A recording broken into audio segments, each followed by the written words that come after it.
irmãos, graça e paz. Meus amados, como é de conhecimento dos irmãos, nós estamos estudando Atos dos Apóstolos. No último domingo nós vimos o capítulo 19, eu não estava aqui, mas não me falha a memória, foi com o presbítero Itiel, né? E no capítulo 19, Paulo estava em Éfeso, né? Como de costume, ele procurava uma sinagoga em todo lugar que ele chegava para pregar, para falar aos irmãos. Mas lá em Éfeso, de forma específica, na sinagoga, alguns irmãos rejeitaram a mensagem e Paulo passou a ensinar na escola de Tirano, que era uma escola que tinha lá na região, e ele ficou nessa escola falando aos irmãos na escola de Tirano por mais ou menos 2 anos. Por conta dessa permanência lá de Paulo, durante esses 2 anos, a palavra do Senhor foi pregada e Deus fazia milagres extraordinários pelas mãos de Paulo. De modo que, como os irmãos devem ter visto, até peças de roupa, lençóis que Paulo usava, o pessoal chegava lá, colocava sobre o enfermo, os enfermos eram curados e espíritos malignos saíam. O capítulo 19 termina com um fightzinho, né? Uma pequena briga que rolou, iniciado por Demétrio, um ourives que foi fortemente abalado em suas vendas decorrente dos ensinos de Paulo, que deixavam claro que deuses falsos, deuses feitos por mãos, não eram deuses.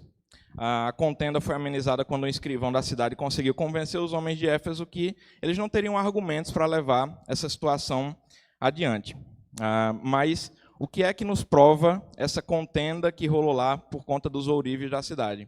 Que a palavra do Senhor foi pregada fielmente e que muitos, em meio a um povo idólatra, estavam sendo convertidos. Livros de feitiçaria eram queimados, ídolos eram jogados lá perante os irmãos em fogueiras públicas, e isso de fato abalou as estruturas daquela região.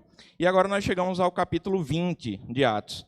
Eu farei a leitura, temos aqui 38 versos, já são mais de 11 horas, então eu farei a leitura e peço que os irmãos acompanhem essa leitura do capítulo 20 de Atos, para a gente ganhar um pouquinho mais de tempo. Diz assim o capítulo 20. Cessado o tumulto, né? Esse que a gente acabou de falar, que rolou lá em Éfeso, Paulo mandou chamar os discípulos e, tendo-os confortado, despediu-se e partiu para a Macedônia. Havendo atravessado aquelas terras, fortalecendo os discípulos com muitas exortações, dirigiu-se para a Grécia, onde se demorou 3 meses.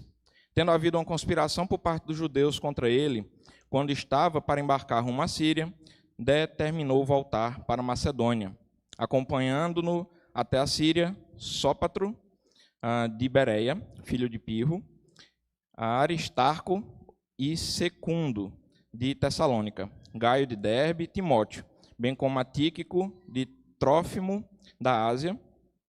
Estes nos precederam, esperando-nos em Troade. Depois dos dias dos pães asmos, navegamos a Filipos, e em 5 dias fomos ter com aqueles naquele porto, onde passamos 1 semana. No primeiro dia da semana, estando nós reunidos com o fim de partir o pão, Paulo, que devia seguir viagem no dia imediato, exortava-os e prolongou o discurso até meia-noite. Havia muitas lâmpadas no cenáculo onde estávamos reunidos.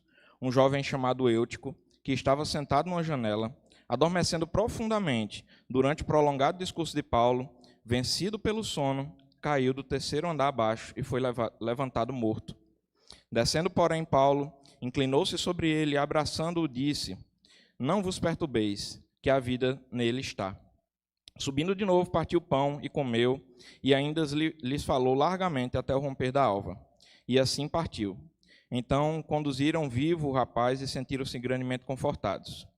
Nós, porém, prosseguindo, embarcamos e navegamos para Assos, onde devíamos receber Paulo, porque assim nos fora determinado, devendo ele ir por terra.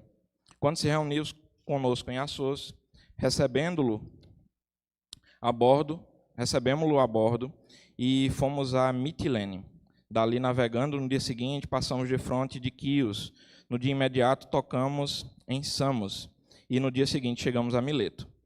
Porque Paulo não havia determinado não aportar em Éfeso, não querendo demorar-se na Ásia, porquanto se apressava com o intuito de passar o dia de Pentecostes em Jerusalém, caso lhe fosse possível. De Mileto, mandou a Éfeso chamar os presbíteros da igreja, E quando se encontraram com ele, disse-lhes: Vós bem sabeis como foi que me conduzi entre vós em todo o tempo, desde o primeiro dia em que entrei na Ásia, servindo ao Senhor com toda humildade, lágrimas e provações, que pelas ciladas dos judeus me sobrevieram, jamais deixando de vos anunciar coisa alguma proveitosa e de vos ensinar publicamente e também de casa em casa, testificando tanto a judeus como a gregos o arrependimento para com Deus e a fé no nosso Senhor Jesus Cristo. E agora, constrangido em meu espírito, vou para Jerusalém, não sabendo o que ali me acontecerá, senão que o espírito de cidade em cidade me assegura que me esperam cadeias e tribulações. Porém, nada considero a vida preciosa para mim mesmo, contanto que complete a minha carreira e o ministério que recebi do Senhor Jesus para testemunhar o evangelho da graça de Deus. Agora, eu sei que todos vós, em cujo meio passei pregando o reino, não vereis mais o meu rosto. Portanto, eu vos protesto, no dia de hoje, que estou limpo do sangue de todos, porque jamais deixei de vos anunciar todo o desígnio de Deus. Atendei por vós e por todo o rebanho, sobre o qual o Espírito Santo vos constituiu bispos, para pastoreares a igreja de Deus, a qual se comprou com seu próprio sangue. Eu sei que depois da minha partida entre vós penetrarão lobos vorazes, que não pouparão o rebanho, e que dentre vós mesmos se levantarão homens falando coisas pervertidas para arrastar os discípulos atrás deles. Portanto, vigiai, lembrando-vos de que, por 3 anos, noite e dia, não cessei de admoestar, com lágrimas a cada um. Agora, pois, encomendo-vos ao Senhor e à palavra da sua graça, que tem poder para vos edificar e dar herança entre todos os que são santificados. De ninguém cobicei prata, nem ouro, nem vestes. Vós mesmos sabeis que estas mãos serviram para o que me era necessário a mim e aos que estavam comigo. Tenho-vos mostrado em que, trabalhando assim, é mister socorrer os necessitados e recordar as palavras do Senhor Jesus. Mais bem-aventurado é dar que receber. Tendo dito essas coisas, ajoelhando-se, orou com todos eles. Então houve grande pranto entre todos, e abraçando afetuosamente a Paulo, o beijaram, entristecidos especialmente pela palavra que ele dissera, que não mais veriam o seu rosto, e acompanharam-no até o navio. Meus irmãos, vamos orar, mais uma vez, pedindo ao Senhor que nos oriente, por meio da sua palavra, nessa aula da Escola Bíblica Dominical, nesta manhã de domingo. Senhor Deus, muito obrigado, Senhor, pela tua palavra que agora lemos. Quantos relatos impressionantes, quantos relatos que, vindo do Senhor, não nos impressionam, Pai, que nós lemos agora. Muito obrigado pela tua palavra, que ela faça morada em nossos corações, que possamos aprender com aqueles que se empenharam na pregação do Evangelho, que possamos aprender com aqueles que deram suas vidas na pregação do Evangelho, que sejamos instruídos pelo Teu Santo Espírito, que a Tua palavra possa fazer morada em nossos corações, e a começar em mim, Senhor, que eu não fale do meu coração pecaminoso, Pai, mas que exponha fielmente as Tuas palavras. É o que eu te peço, te agradeço, em nome do Senhor Jesus. Amém. Oi.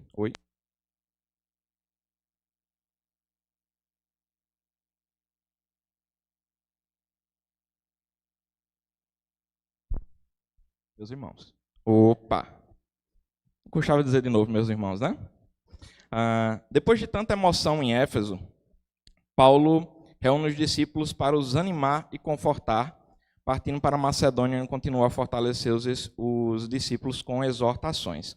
É interessante o registro de Lucas aqui, quando ele fala que ele os fortalecia com muitas exortações, que se confirma no que vimos no capítulo anterior e também neste, né? Paulo não era um homem de meias palavras e o seu proceder reflete muito bem o sentido da palavra exortação. Visto que exortar, e a gente escuta essa palavra de vez em quando, e a gente nem sempre tem uma clara noção do que significa exortar.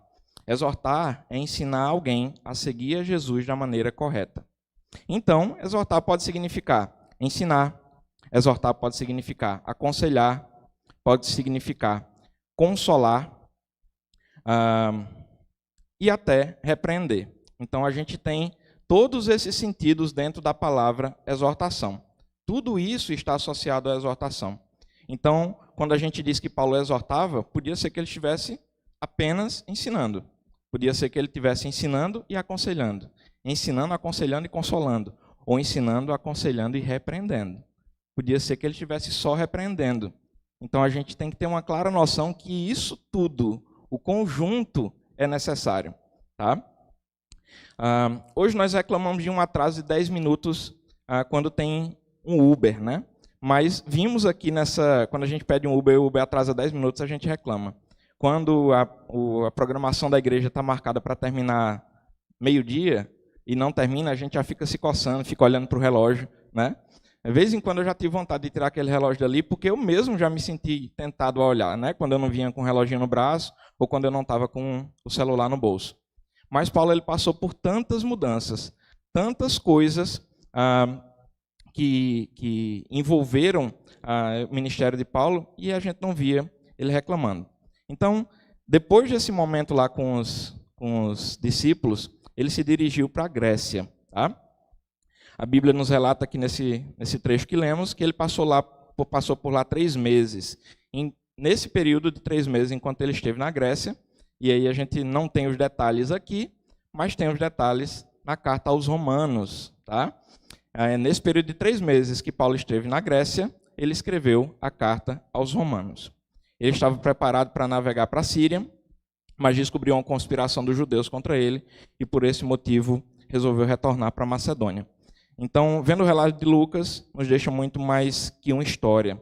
Aqui não tem apenas uma história, tem o relato de um homem, um testemunho de um homem. Como eu falei há pouco, muitas vezes nós reclamamos de pequenos atrasos, mas depois de tantas mudanças e perseguições, ainda assim o relato que temos de Paulo é de um homem que animava e fortalecia os demais em todo o tempo. Ou seja, a gente poderia reclamar muito menos, né? Mas é da nossa tendência querer observar erros. No domingo passado, quando eu dei aula lá na sala da UPA, eu compartilhei isso com os adolescentes da nossa igreja, que a gente muitas vezes fica procurando erros para ter o que apontar, né? E eu não posso me eximir disso. De vez em quando eu fiz isso também.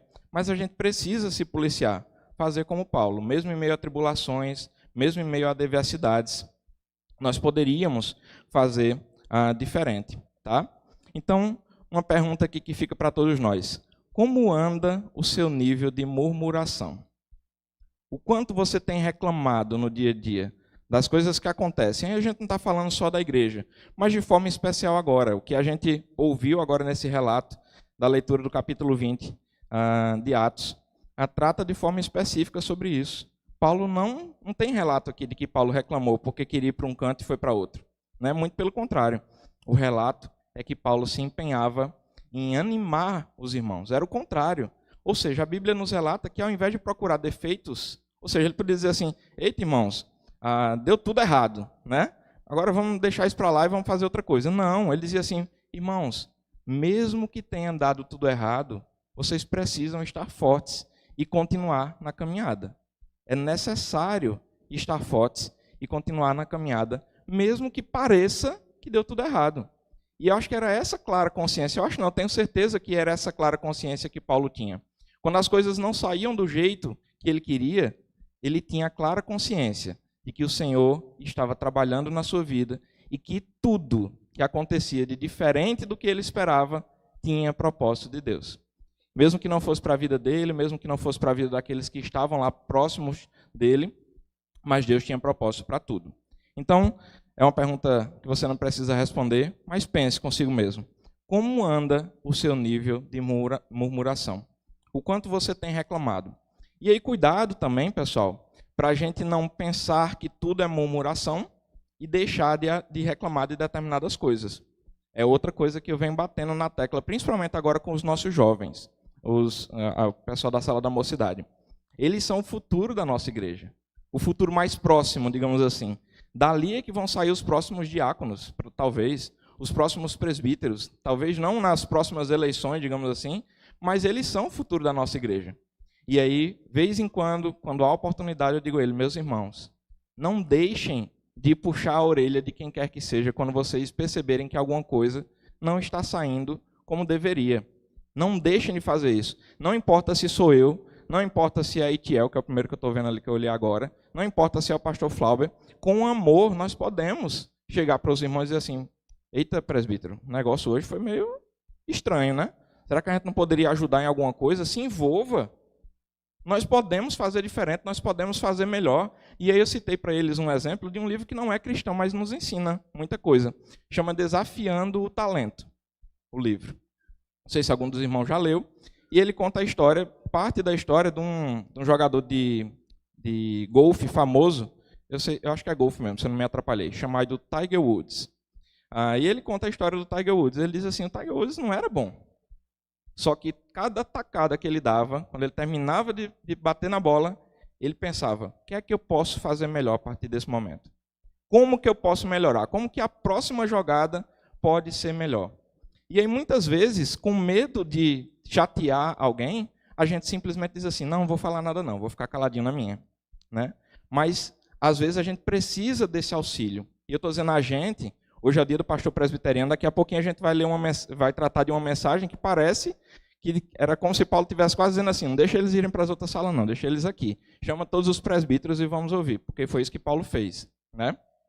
Vamos ouvir todos juntos. Tá? Mas cuidado com nível de murmuração, para não reclamar daquilo que não é preciso reclamar, com cuidado também com o zelo de alertar, de chamar a atenção, de querer ajudar quando você pode ajudar para que a coisa saia melhor do que já é. Tá? A gente sempre pode fazer melhor. A gente busca isso muitas vezes no nosso trabalho, a gente busca isso muitas vezes na nossa casa. De vez em quando a gente está lá reformando uma coisinha, de vez em quando a gente está lá mudando a coisa de lugar para ficar mais bonito, mais apresentável. E quando é para o Senhor, a gente não lembra disso. Quantas vezes a gente esquece que pode fazer melhor, principalmente quando a gente está falando da casa do Senhor. Tá? No verso 5, Lucas se junta à equipe. E aí como é que a gente sabe que Lucas se junta à equipe? Porque ele começa a falar na primeira pessoa novamente. Tá? Alguns irmãos já estavam esperando eles em Troade, e Paulo seguiu então para Troade, onde passaram uma semana. Vejam que uma parte seguiu de barco e Paulo quis ir a pé. Né? Por incrível que pareça, nesse caso, seguir de barco era mais demorado do que ir a pé. Então, por que Paulo ficou? Só para registro. Porque ele queria passar mais tempo lá com os irmãos. Tá? Ele não queria partir de imediato. Então, uma parte foi de barco, demorava mais ou menos um dia, essa viagem, onde eles estavam até Troade, e indo a pé, ele ia passar mais ou menos 10 horas, ou seja, menos da metade do tempo. Então, Paulo preferiu ir a pé e encontrar com os irmãos lá em Troade, aqueles que tinham ido de barco. Então, Lucas se junta à equipe. Esse aqui a gente já viu. Então, a gente vai ver agora os dois relatos de milagres em uma única noite. Interessante, né? Que ocorreram, de fato, 2 milagres, uma única noite. O primeiro conhecido de muitos é o relato do caso de Eutico, o jovem que literalmente morreu de sono. A gente, de vez em quando, diz assim, eu estou morrendo de sono, mas Eutico, de fato, ele morreu de sono. Né? Reza a lenda que foi a partir dali que inventaram a rede de proteção. Né? Porque o pobre de Eutico estava lá, se ele tivesse uma redinha de proteção, né, se alguém já tivesse inventado, provavelmente ele teria ficado preso lá na rede de proteção. Né? Mas louvado seja Deus que hoje nós já temos rede de proteção. Na verdade, vocês vão perceber que, cristocentricamente, coincidência, né, que não existe, muita coisa que a gente acabou de ler vai acontecer hoje aqui. Né? Já está acontecendo, na verdade. Então, os irmãos estavam reunidos, a palavra do Senhor estava sendo pregada, teve Santa Ceia, rolou uma Santa Ceia, nesse trecho que a gente vai estudar agora, e rolou um papá também depois. Né? Daqui a pouquinho, eu sei que está todo mundo ansioso, daqui a pouquinho vai começar a rolar um cheirinho de feijoada, né? A gente vai querer que o presbítero termine logo, mas muita coisa que aconteceu aqui, vai acontecer hoje conosco. Espero que, como aconteceu aqui, que Paulo ficou pregando até amanhecer do dia, se eu ficar pregando até 3 horas da tarde, ninguém vai nem se importar. Né? Vai ser super de boa. Mas foram 2 milagres em uma única noite. Irmãos, a igreja estava reunida num domingo. Iriam celebrar a Santa Ceia do Senhor. Paulo começou o sermão e seguiu falando até meia-noite, hora em que Lucas relata o caso de Eutico, que estava em uma janela, no 3º andar, adormeceu profundamente durante, e aí ele coloca o prolongado discurso de Paulo.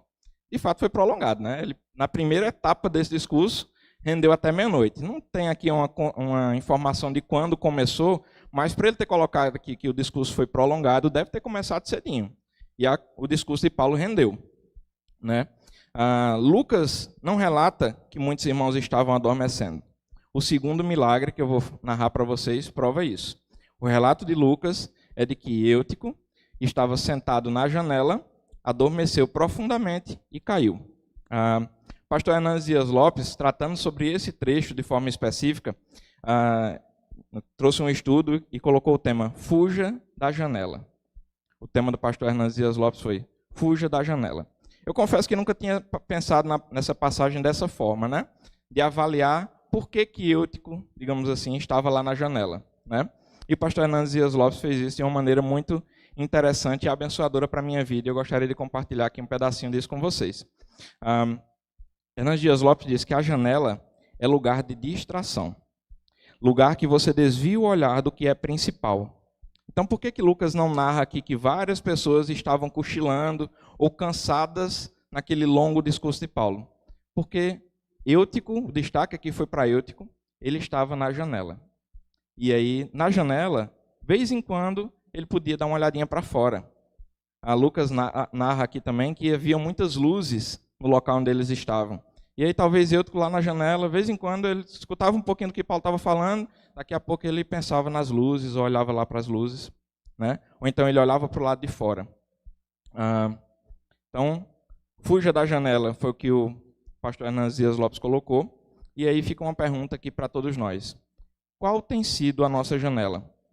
E aí a gente não está falando só da janela durante os cultos, não. A janela durante o culto pode ser um smartphone na sua mão, que você, vez em quando, recebe uma mensagem, você se sente tentado, literalmente, a ir lá no smartphone e olhar. Quem escreveu para mim? Será que era alguma coisa importante? Será que eu poderia responder agora de imediato? Vai ser rapidinho, no instante eu vou lá, olho e respondo, né? E aí, de novo, eu não estou me eximindo, não. Vez em quando eu me sinto tentado a fazer isso. Vez em quando. Então, talvez eu, no meu caso, que eu tenho consciência parcial, também é outra coisa que o pastor Hernandes Dias Lopes trata, que a gente muitas vezes pensa que tem controle de até onde a gente pode ir. A gente pensa, mas nenhum de nós tem esse controle. Na hora que você faz isso uma primeira vez, daqui a pouco você está fazendo uma segunda, daqui a pouco você está fazendo uma terceira, e aí daqui a pouco você esquece do celular, mas lembra que tem um irmãozinho do lado e você comenta alguma coisa que vai acontecer mais tarde, né? E a gente vai tornando isso corriqueiro. Já é comum de todos a gente ouvir de vez em quando dizendo assim, o problema não é a primeira olhada, né? Vez em quando a gente passa por situações em que a gente com os nossos olhos se sente tentado. O problema não é a primeira olhada, porque é inevitável, digamos assim, certos momentos é inevitável a primeira olhada. Então olhei agora para o Olaci, se o Olaci estivesse lá mexendo no celular, não é o caso, né, Olaci? Graças a Deus. Mas se o Olaci estivesse mexendo no celular, eu poderia vir a primeira vez e poderia esquecer que eu vi ele mexendo no celular. Mas aí daqui a pouco eu faço assim, como quem diz assim, será que o Olaci ainda está mexendo no celular? Aí eu olho de novo. Aí daqui a pouco, misericórdia, pelas caridades, o Olaci ainda está mexendo no celular. E aí, uma simples olhada, a primeira olhada, desviou totalmente a minha atenção do que era principal. E a gente pode dizer, não, isso só acontece conosco, só aconteceu com Eutico aqui que caiu da janela. Não, meus irmãos, aconteceu com Pedro também. Pedro foi convidado por Jesus a vigiar com ele e Pedro dormiu. Então, todos nós estamos suscetíveis a esse tipo de situação. Então, qual é a chave da questão? Fuja da janela. Se a sua janela é o celular, bote ele no modo avião. Se a sua janela é um irmãozinho que está do lado, quando chegar na igreja, sente no outro canto. A gente tem que ser extremo mesmo. O evangelho é radical. A gente pensa assim, mas é exagero isso. Vou sentar longe da minha família. Se você não consegue se controlar em ficar prestando atenção no que é primordial e importante, você deve sentar longe da sua família. A Bíblia diz que se a tua mão te leva a pecar, corta.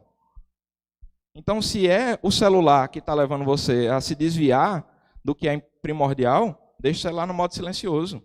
No modo avião, que seja. Deixa o celular em casa, deixa o celular no carro, bota o celular na bolsa, no silencioso, no modo avião de preferência, né? Mas a gente tem que fugir da janela. Todos nós sabemos que o nosso olhar é fonte inesgotável de caminhos pecaminosos.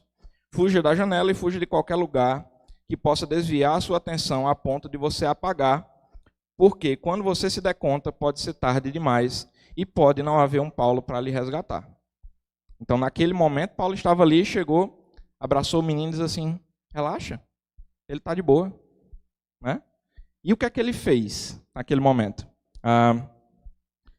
Antes disso, quantas vezes durante a pregação nós olhamos para aquele bendito daquele relógio? Né? Só para não fugir do que eu coloquei aqui no meu roteiro, mesmo quando não tínhamos compromisso nenhum depois do culto. Então eu fiquei pensando nisso quando eu ouvi o pastor Hernando Dias Lopes falando. Muitas vezes a gente não tem compromisso nenhum depois do culto, ou seja, eu só tenho que ir para casa almoçar, ou eu tenho que ir para um restaurante almoçar qualquer que vai ficar aberto até o finalzinho da tarde, ou eu tenho que almoçar com minha família, que talvez esteja me esperando, mas tudo isso poderia esperar mais 10, mais 15 minutos. Só que a gente fica olhando para o relógio. Olhando para o relógio o tempo todo. O que aconteceu é que Eutico desviou o olhar. Né? Não é porque o discurso de Paulo estava cansativo e enfadonho. Então, como eu disse, uma primeira olhada é quase inevitável, mas a gente tem que fugir da segunda e da terceira. Nós sabemos claramente o que é primordial. E como eu já citei um exemplo, Pedro também sabia o que era primordial quando Jesus chamou ele para vigiar e ainda assim ele dormiu. Outro exemplo, domingo passado na UPA, a aula começou meio sinistra. Né? Estava difícil de dar aula. Literalmente, a palavra certa é essa, estava difícil de dar aula. Eu falei, chamei a atenção deles algumas vezes, mas ainda assim a conversa estava rolando solta. E aí, o momento em que eles pararam, digamos assim, de conversar e prestaram atenção, foi quando eu lembrei a eles que eles estavam desviando a atenção do que era principal. E não era o que o Betânio estava falando, não era porque era eu. Poderia ser qualquer outro professor lá na sala da UPA, mas eles estavam desviando a atenção do que era principal. E eu não lembro quem foi que eu perguntei assim, meus irmãos, alguém aqui vai fazer vestibular para medicina? Aí eles alertaram um pouquinho, um primeiro alerta, digamos assim, básico, e aí alguns levantaram a mão e falei assim, e quem aqui acha que passa para medicina sem estudar? Aí todo mundo foi unânime. Disse assim, não dá para passar para medicina sem estudar. A chance de você chutar tudo e acertar é pouquíssima, porque tem muita gente que estudou muito e vai saber responder tudo certinho. Tá? E aí eu falei, então, o seu propósito é passar para a medicina, correto? Eles, correto. Então, qual é o seu propósito aqui na igreja?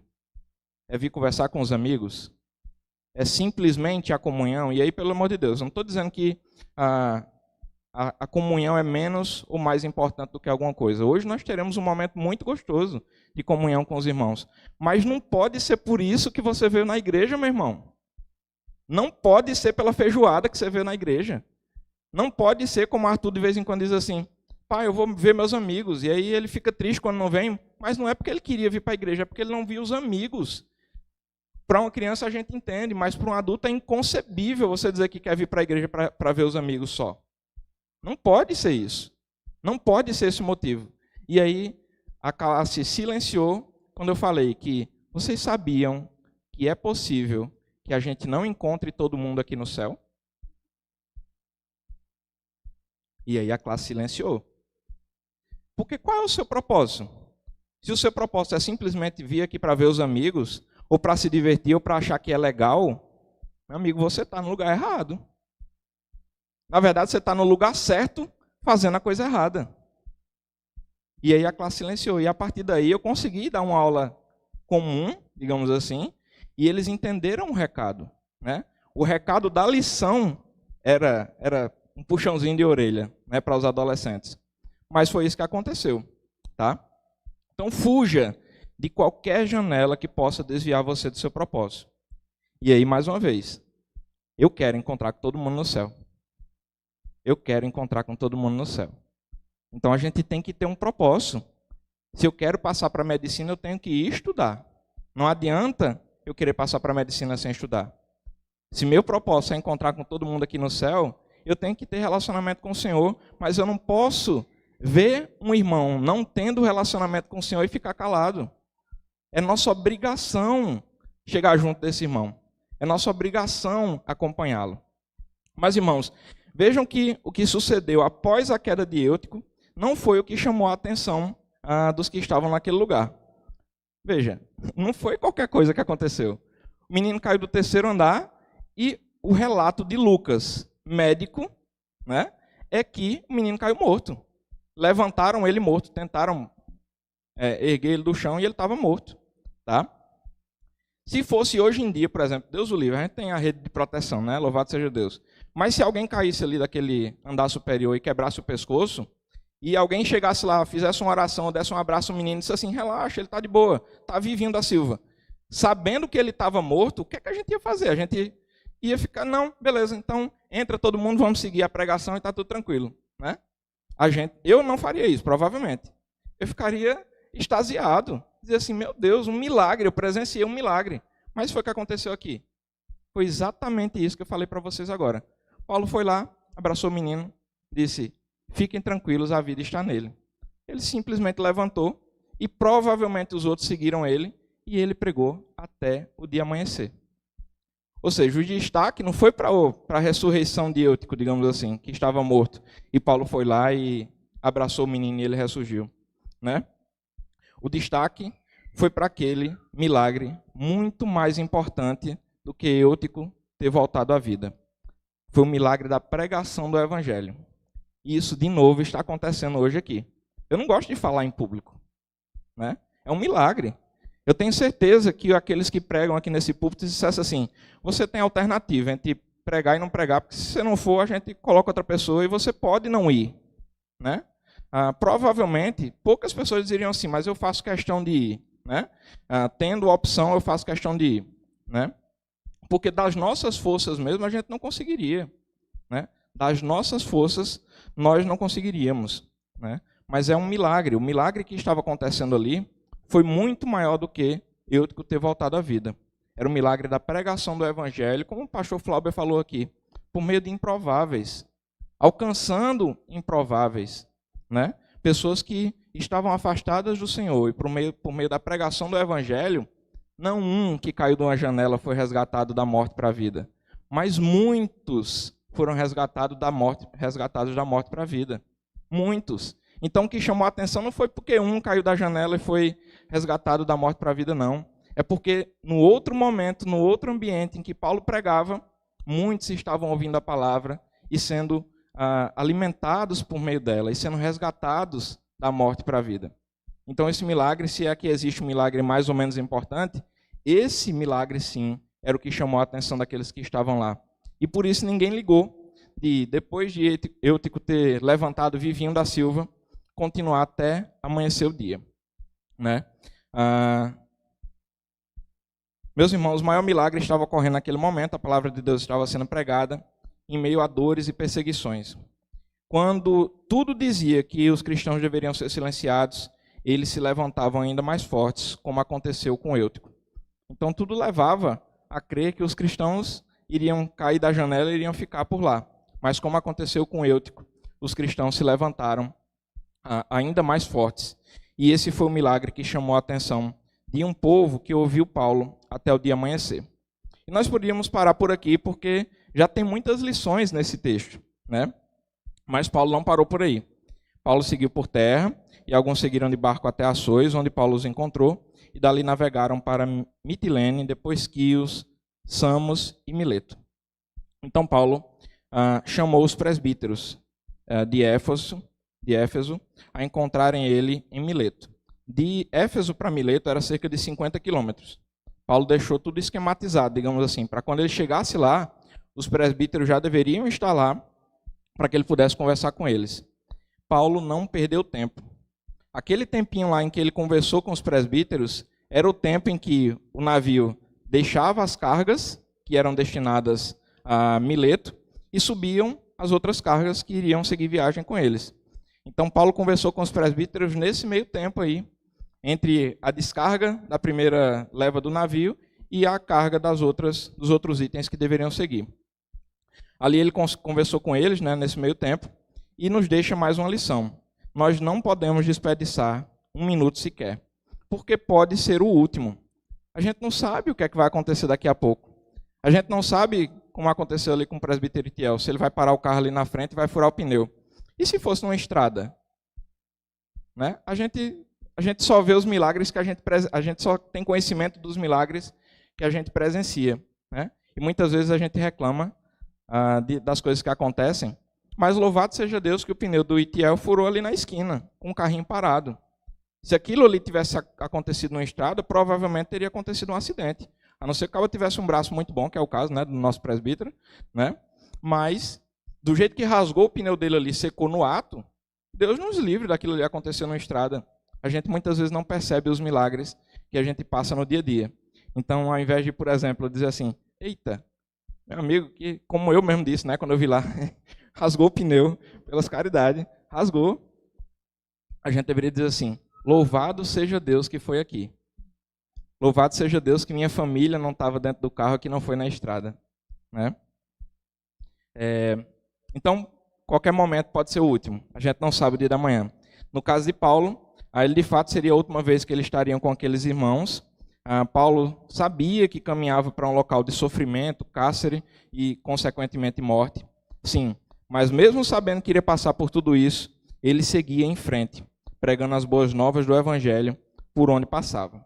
Então, Paulo desejava partir, deixando os líderes da igreja fortalecidos e direcionados. E aí, como eu falei há pouco, hoje, dia do pastor, né, nós poderíamos talvez liberar todos os irmãos para já seguirem para a feijoada e dizer assim, ficam só aqui os presbíteros e pastores, que essa mensagem é bem específica, mas se aplica a todos nós, né? Então, Paulo dividiu essa conversa que ele teve lá com os líderes em 3 partes. Essa conversa que ele teve com os líderes lá em Mileto. Ele começa recapitulando o passado. Então, é importante para nós lembrar do passado. Lembrar das situações que nós vivemos, lembrar das situações que outros irmãos viveram e que servem... Eu acho que travou aqui. O meu está outra agora. E que servem de exemplo para todos nós. Quando lembrou aos irmãos a forma como se portou, pregando publicamente, também de casa em casa, obedecendo sempre ao Espírito Santo e se comportando de forma irrepreensível. Então, olhando para o passado, nós conseguimos ver diversas coisas que nós devemos fazer e repetir, mas nós vemos também muitas coisas que nós não devemos fazer nem repetir.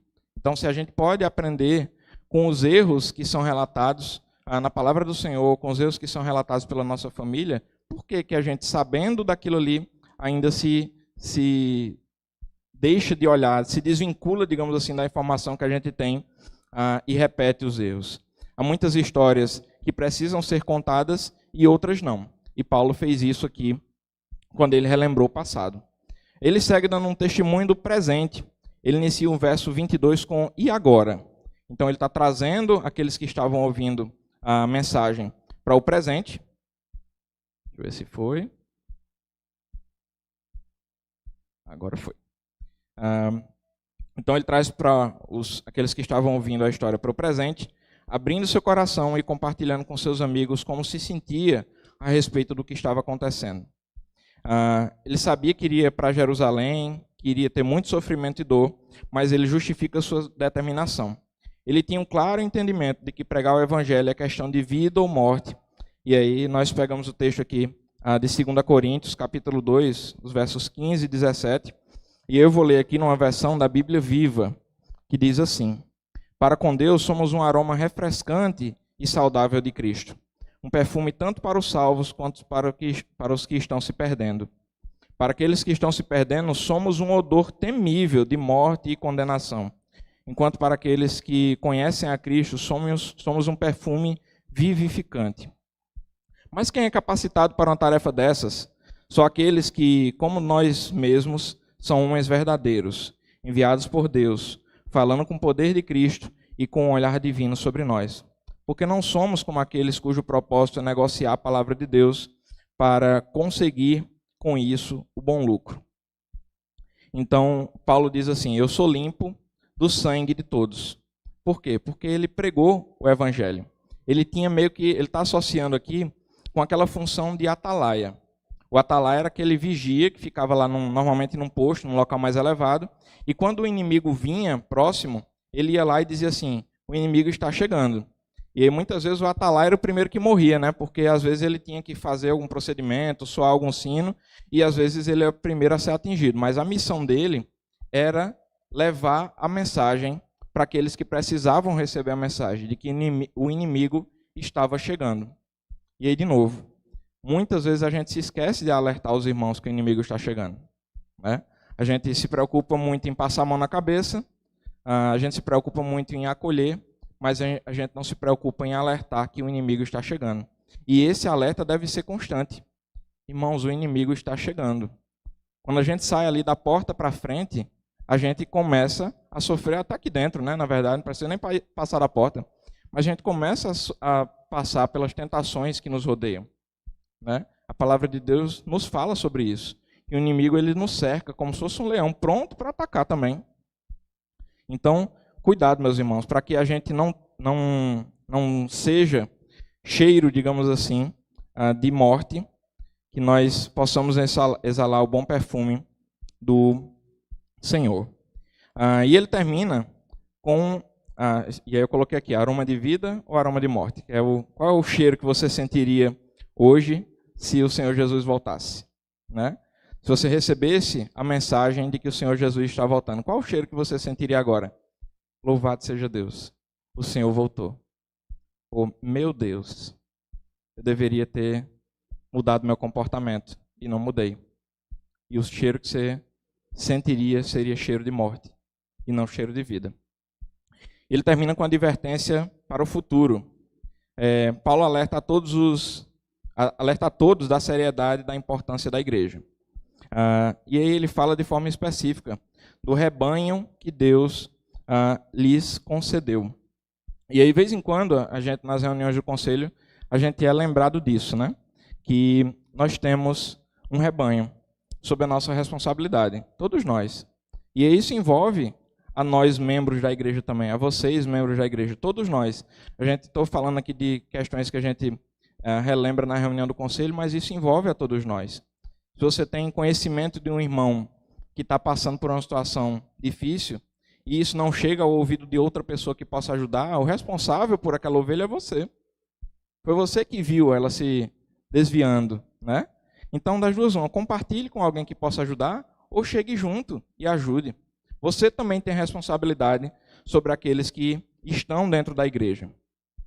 Ele alerta a todos sobre o perigo daqueles que usam a igreja para benefício próprio, como lobos vorazes, que não se importam com o rebanho.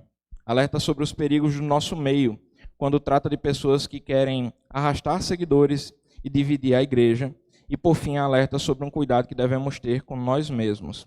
E aí, novamente, ele faz outra subdivisão. O primeiro alerta é sobre o descuido e relativismo. Em nosso conforto é fácil esquecer dos sacrifícios que foram feitos para que hoje nós tenhamos, por exemplo, a palavra de Deus aqui na nossa mão. Muitas vezes a gente nem pega ela, né, na hora da leitura. A gente, estando com a Bíblia no colo, quantas vezes? Eu mesmo já fiz isso novamente, então o primeiro que eu tenho que apontar o dedo sempre sou eu. Mas muitas vezes com a Bíblia no colo, eu, em vez de abrir a Bíblia, eu vou olhar ali para a projeção. Ou de vez em quando com a Bíblia no colo, eu pego e abro a Bíblia no celular. E aí amanhã, talvez, quando alguém solicite assim, vamos fazer uma leitura do livro de Amós, eu não sei nem onde é que Amós está na Bíblia. E de vez em quando alguém se pergunta assim, será que Amós está na Bíblia? Né? Então, assim, a gente tem que ter esse costume de ter relacionamento com a palavra do Senhor. Mas não podemos esquecer dos missionários que passam em locais de perseguição extrema para proclamar a palavra do Senhor. Enquanto muitos sofrem fisicamente, ainda que perseguidos, nós aqui, sem perseguição, vemos muitos caminhando para o abismo e muitas vezes nós cruzamos os braços em nome de um discurso que não deve ferir ninguém. Então a gente tem que ter cuidado com isso também. A gente não pode se apoiar em um discurso em que a gente tem que, lógico, a gente tem que cuidar com amor, a gente tem que puxar as orelhas com amor, não pode puxar pronto de arrancar as orelhas de ninguém não, nem dos nossos meninos, nem dos mais velhos, mas a gente não pode ver situações como essa e ficar inertes. A gente tem que lembrar que a nossa situação é muito mais confortável do que tantos que a gente relembra aqui todo domingo. países em que a igreja é perseguida, países em que os cristãos sofrem e que não podem sequer sair com a Bíblia na mão. E a gente não tem essa restrição aqui, mas a gente começa a inventar restrições. Ah, não, por meio do bem comum, digamos assim, ou por meio de um discurso legalzinho, eu não vou falar isso na igreja, não. Eu não vou falar que relacionamento sexual antes do casamento é pecado. Eu não vou falar que se embriagar não agrada a Deus. Eu não vou falar que condenar certos irmãos, como Iana falou aqui no dia da festa da UPA e da UMP, de excluir pessoas não agrada a Deus. Não vou falar isso não, porque isso vai ferir algumas pessoas. Isso vai deixar algumas pessoas afastadas de nós. E a gente esquece disso muitas vezes. Mas a gente não deve se apegar a esse discurso. É nossa obrigação, é nosso dever alertar os irmãos dos perigos que eles correm. Segundo, ele alerta sobre a superficialidade. Senhor, que perigo nós corremos quando esquecemos de que para ter relacionamento com o Senhor precisamos ouvir Ele falar. A gente tem buscado muitas vezes a superficialidade, literalmente. Então, ao invés de buscar conhecimento, muitas vezes a gente busca superficialidade. Isso é muito perigoso. Ser superficial com o Senhor é muito perigoso. A gente tem que buscar conhecê-lo cada vez mais e não simplesmente estar aqui num nível em que, vez em quando, eu leio a palavra do Senhor, vez em quando eu oro, vez em nunca eu compartilho as minhas angústias e as minhas alegrias com o Senhor. Isso é muito perigoso, pessoal, porque daqui a pouco você vai estar tratando com um desconhecido. Daqui a pouco você vai estar tratando com um desconhecido. Isso é muito perigoso. Ele lhe conhece, mas para você, se ele for um desconhecido, isso é muito perigoso. Daqui a pouco seu relacionamento acaba, né? Nós precisamos desses momentos. Nós precisamos de momentos de leitura da palavra e de oração. Por fim, o terceiro ponto é sobre a cobiça. Ele estava falando sobre os líderes da igreja, e quantas vezes nós lembramos de alertar a igreja e esquecemos de alertar a nós mesmos. Nós somos cercados pela cobiça. Paulo não deixou esse alerta de lado porque considerava extremamente importante. Então, cuidado para a gente não querer as coisas para os outros, para alertar os outros e a gente esquecer de nos dar um alerta. Tá? Então, nós temos o tempo todo que ficar nos policiando, como eu falei lá naquele caso do livro Desafiando o Talento. Amanhã pense de novo, o que é que eu poderia fazer melhor? Amanhã eu vou ouvir isso que eu falei para vocês hoje e pensar, eita, eu poderia ter feito melhor. Eu gaguejei demais e me atrapalhei algumas vezes. E aí eu tenho que buscar fazer melhor, porque é o trabalho para o Senhor. O quarto ponto é sobre a preguiça. Irmãos, de novo, pelas caridades, não sejamos preguiçosos. Paulo nos serve de exemplo de um servo de Deus que não pediu nada a ninguém. Eu até esqueci de passar aqui na empolgação. Descuido e relativismo, superficialidade e cobiça. Estamos aqui. Paulo trabalhou para obter o seu próprio sustento e dos que estavam com ele. Hoje nós somos privilegiados em termos pastores dedicados ao serviço da igreja e esses têm que se esforçar para serem dignos desse privilégio. Mas esse alerta serve para todos nós, não apenas para os pastores da igreja. Se a coisa está feia, reflita o que pode ser feito melhor. Provérbios 24 nos diz: para quem sempre dorme um pouco mais, para quem sempre quer tirar uma soneca, isso na versão da Bíblia Viva também, tá? Para quem sempre quer tirar uma soneca, para quem só pensa em cruzar os braços e descansar e ficar à toa, a pobreza chegará de repente, como um ladrão, e a fome atacará de surpresa, como um ladrão armado. Então, vamos nos policiar também quanto à preguiça. O provérbio nos ensina, 10 minutos de manhã pode significar 10 minutos a mais na cama, pode significar no domingo, por exemplo, 10 minutos que você chega atrasado na igreja. Então, ao invés de dizer assim, vou ficar mais 10 minutos, como eu ouvi hoje de manhã, Arthur disse assim, pai, só mais 10 minutos. Ele disse assim, filho, só mais 10 minutos para você é 10 minutos para todos nós chegarmos atrasados na igreja. Ou seja, a gente pensa que não, mas as crianças estão no bolo também. A gente tem que ensinar a eles que esses 10 minutos a mais vai influenciar na família como um todo. Tá? E por fim, ele encerra o discurso alertando sobre o egoísmo. E a gente já está terminando também, já falta 10 para meio-dia, a feijoada já deve estar quase quentinha ali, ou quentinha, né? Não há registro no evangelho em que Jesus efetivamente falou, mais bem-aventurado é dar que receber. Desse jeitinho exato, não tem registro no evangelho que Jesus falou isso. Mas certamente era uma frase usada por ele e repetida pela tradição oral. E Lucas fez questão de registrar. Mais bem-aventurado é dar que receber. Então a gente já falou de preguiça e egoísmo. Então, meus irmãos, quando a gente puder evitar pedir, quando a gente puder evitar receber algo que a gente não tem necessidade, evite. Faça o contrário, né? Se você tem condição de dar, se você tem condição de ajudar, faça. Mais bem-aventurado é dar que receber. E aí, por fim, Paulo ora com eles e se despedem com muito choro.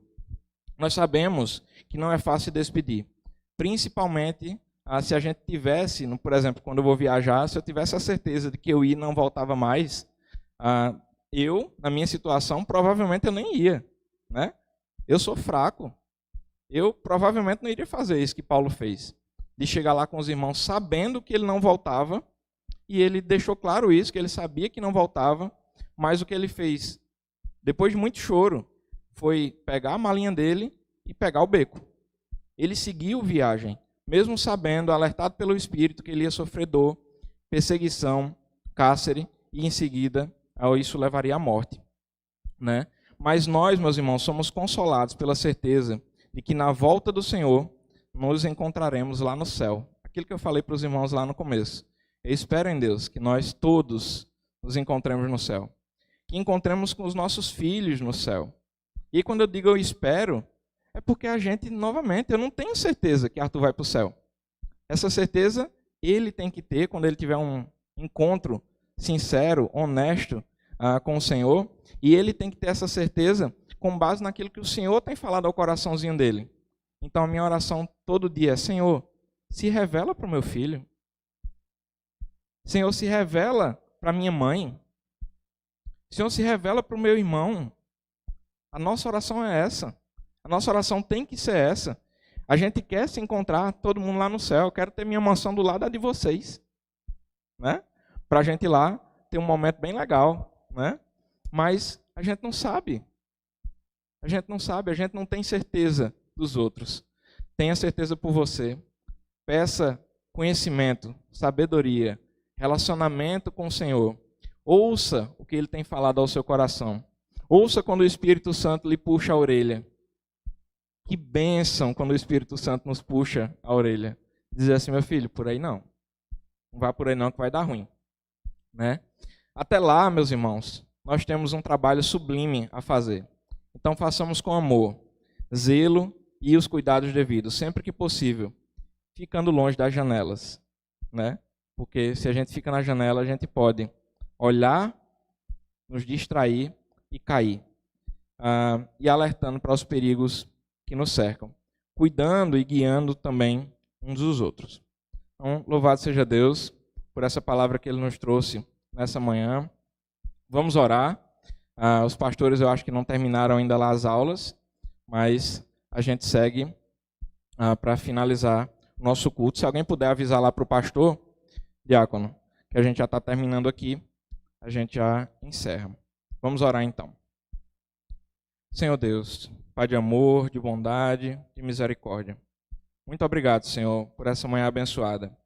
Por essa manhã em que podemos estar presentes aqui na Tua casa, ouvindo tantas lições, tantas belas histórias de servos que têm histórias que nem parecem belas, né? São convertidas em belas histórias porque a ação do Senhor tem restaurado vidas. Restaurou vidas desde aquele tempo em que a perseguição era grande sobre os discípulos, a perseguição era grande sobre aqueles que proclamavam o Senhor Jesus como seu Senhor e Salvador. Mas, Senhor, nós vimos que isso também continua a se repetir em nosso meio. Tanto do que lemos agora nessa palavra, Senhor, acontece hoje em nosso meio. Tua palavra, pela Tua graça e pela Tua misericórdia, continua sendo pregada, Senhor.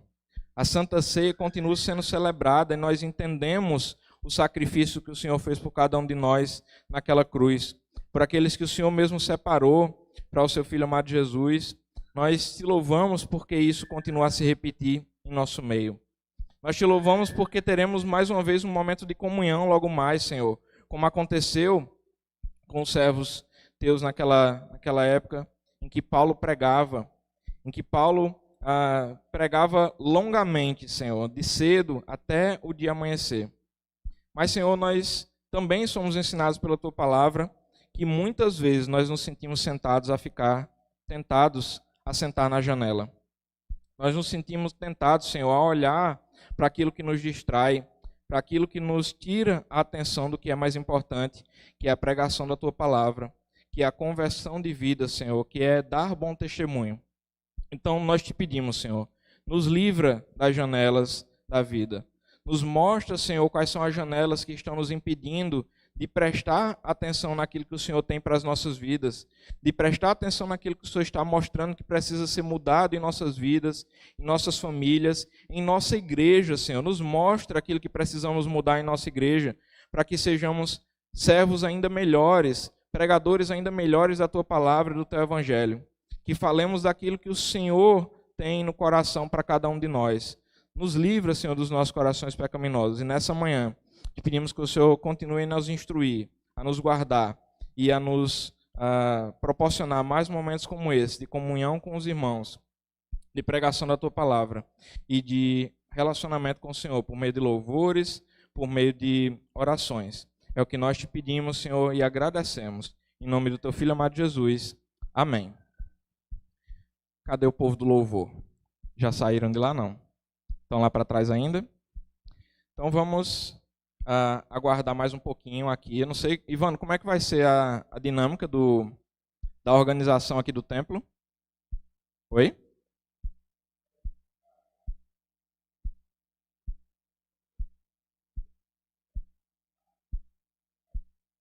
Isso, então vamos dar por encerrada efetivamente nossa escola bíblica dominical.